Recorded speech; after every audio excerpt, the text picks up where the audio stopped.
barasubiye kwinjirirwa bacakiriza, barabonye yuko vyavuye kuri bamwe bafashe minenegwe ico kiza, kuko Imana gushika ubu yaragiye ico kiza n'ikimenyamenya, aho mu bindi bihugu kiriko gisasika inganda, twebwe mu Burundi bwacu n'ubwaye nta ndwihera kakiza, ahubwo dukomera amashi Imana. Twari dufise abarwayi benshi, none baraduhaye icegeranyo yuko benshi mu bari barwaye mu ndwi imwe gusa bamaze gukira abashika 200. Numva ko ari byiza. Ikindi kinezereye nuko tudasinzikara mu Burundi, ico kiza kidasinzikaza umuntu warinze de kuja muri vya bindi vy'ivyuma muhemesha bamufasha guhema, vyerekana yuko Imana n'ubu ikidukingiye. Ariko rero Imana irakinga, mugabo Imana igira aho imaniye, iradukunda kandi iradukingiye n'iradukingiye. Muribuka Yesu igihe Shetani yamubwira ngo niyikorore, ngo handitse ngo abamarayika bazomusaba, yishuye iki? Ntukagerageze umukama Imana yawe. Naho Imana idukunda rero ntidushobora guca tuvuga ngo reka twitere korona ngo Imana izodukiza nta ngorane, cyane ko twifata minenegwe ngo Imana izokinga ntituzofatwa. Si uko bigenda. Icya mbere nababwira, turahanganye n'ico kiza, kuko nk'uko nawe ndabivuga, mu bihugu byose duhaniriye kirasasika inganda, kandi twagomba tubivuga kuko abava hanze binjira mu Burundi bose wasanga benshi barwaye, mugambe tugaca tubavurira ku mbibe bataraja mu yindi miryango. Ikintu rero ndobanura, ubwa mbere ni mwikunde mwebwe nyene muvuge muti ikiza ntikimfata, ubwa kabiri mukunde umuryango wanyu. Birababaje nk'umuntu agenda akayikwega ugasanga aratorotse agwaye agacaca mu muryango kubanduza. Turavyumva aho umuntu bamupima agwaye, aho kugenda bamuvure agacaca kwinyegeza mu muryango wabo nyene, urumva ugiye kurima ico kiza mu muryango. Ibyo rero biriho. Guhangana n'ikiza coronavirus, icambere nabasaba, ntabwo ugize ubwoba imbere y'umwasi, umwasi wakonesheje. Ubwa mbere abantu babwire coronavirus twebwe kandi iwacu turahangana neza kandi tukayinesha. Rero ntimugire ubwoba, kuko ubwoba nibwo korona nyine ahubwo ikomeye. Ubwoba gutinya korona nibyo bitera gupfa ahubwo, kuko nk'ubu twese tugize ubwoba ntawe uzosubira kuja gukora, uca uvuga ngo ntavugura na korona. Uzotinya mugenzi wawe ngo yohava kuko barwaye korona. Murumva yuko bica biba bibi. Rero ubwoba tubanze tubukure. Ababwiye nta n'umwe turabona rezerwi agwaye, kandi ntawe turabona yasinzikaye, nimwe tuvuga ngo yasinzikaye. Kubera ivyo rero ubwoba twari tubukure. Abantu nivyo Abarundi, kubera twari twararose amahoro arengeje coronavirus tukayirwanya, abantu baciye batangura kwanjanjwa babifata minenegwe. Ubu rero uwo ari we wese ashaka kuvuga yuko atije rwanya n'ingoga kituveko kuko wese rero acabirwanya akajagari.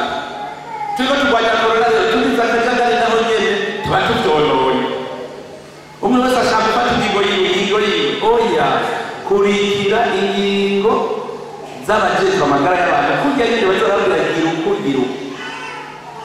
Aha umwe wese yumva yuko bafise agapfukamunwa ku munwa ngo abakize korona, ngo abayikingiye. Nagira ndababwira, kurwanya korona vy'ukuri ni ugukaraba, nico ca mbere. Fata mu minota 10-15 uca ukaraba, haheze iminota 15 ukaraba. Iyo uzi ko hakoze ahantu wewe uzi ko hakoze abandi ukaraba, ico nico ca mbere kivura korona kiyirwanya. Kaya agapfukamunwa murashira ku munwa, hagera kunywa amazi ugaca ugakurako, mugukozeko utakaraba. Urumva ko korona uheze kwishira mu kanwa ubuye. Avyumvise? Hageze kunywa amazi ureko kagapfukamunwa ugaca unywa amazi, mugabo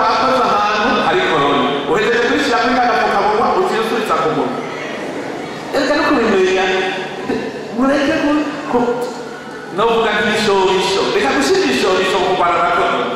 Icya mbere gikomeye cyane ni ugukaraba mukirinda kuramukanya ibyo byo kurwana mu nda. Reka abantu bari bariyatanzwe ku buryo henshi bagutse ntureka dutse abantu bari barahevye bagasigara baramukanya barwana mu nda naho ntuzi aho yakoze.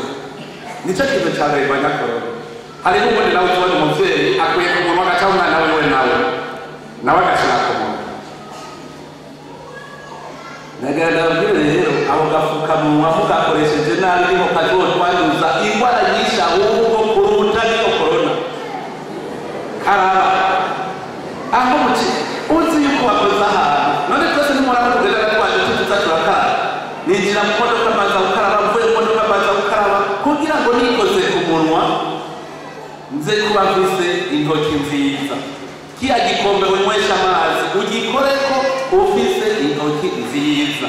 Nta kindi kintu nta wundi muti ukomeye ushaka kurwanya korona. Karaba ntabisubiramwo, karaba umwanya wose ntarenze iminota 15 udakarabye. Irinde kuramukanya nabo utazi nabo aho bakoze. Mwirinde kurwana mu nda. Korona ikintu cya mbere umuhemaniye ko niho uba wanduye. Umuntu akwereka aho umugabo bashaka gukaraba ubundi kuko mwese muriko murabino ntawe bayita mu kanwa mu mazuru. Rero mugume umutima munda mumwe abageze intwaro abageze amagara y'abantu mumvire impanuro zabo ntizimpanuro neza zimpanuro muhabwe impanuro zabizeye. Reka urugamba n'umuzi barimo twita abakomanda twese turabakomanda twagenda nabi. Reka rero abakomanda batwereke nyereke imikora gatwe tutubane tubikurikize korona ntibatuyinesheje. Ntagire umuntu aturagira ubwoba, ntagire ugira ubwoba. Nimwitwararike gusa izo mpanuro ndabahaye. Hanyuma ikiza korona ndababwiye mu kwezi kumwe ajya Imana burya yavuze iti ko abarundi biyajajweko bakangeza. Reka nawe baje cyane yereke yuko iyo bajajwe bishoboka mugaragara ndabanyezereje nta meza birazohera muri Burundi wowe abarundi abarwaye bakiza korona izobacaye. Uwumva niwe agwaye nace yikura mu bandi avurwe kugira ngo ntabanduze. Niho biba bimeze neza. Wakoze kurwaye menya yuko nawe uzaba urwaye tujya kwipimisha n'ingoga ntiwagusinzikara. Naganda babwire yuko leta iri kwikora ibishoboka byose. Ubwa mbere kura abantu ku buntu abantu barakira.